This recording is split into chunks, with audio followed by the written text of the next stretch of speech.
Ehtiyot bo'ling, peshonangizga surib qo'ymang. Sochingiz peshonangizdan ham o'sishi mumkin. Sizlarga shunaqangi retsept aytaman. Bu retsept qilganingizdan keyin sochingiz shunaqangi chiqib ketadi, faqat 40 kun qilinadi bu retsept. Demak, bir bosh piyoz olasiz, 30 ta 35 ta qalampir munchoq va rozmarin. Rozmarinni bitta shoxini qo'shsangiz ham bo'ladi. 100 gram suvga bir bosh piyozni suvini solasiz, tyorkadan o'tkazishingiz mumkin, blenderdan o'tkazishingiz mumkin.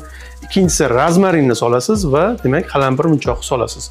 Suvingiz 70-80 gradus bo'lishi kerak. Tonik qo'yib qo'yasiz, 6 soat, 12 soat turadi. Kechqurunga har kuni sochingizni demak ildiz qismiga surib chiqasiz. Ehtiyot bo'ling, peshonangizga surib qo'ymang. Sochingiz peshonangizdan ham o'sishi mumkin. Buni 40 kun davomida qilasiz va natijani o'zingiz ko'rasiz. Bu videoni demak sochi bilan muammosi bor kal o'rtoqlaringizga jo'natib qo'ying. Foydali videolarni o'tkazib yubormasligi uchun profilga obuna bo'lib qo'ying.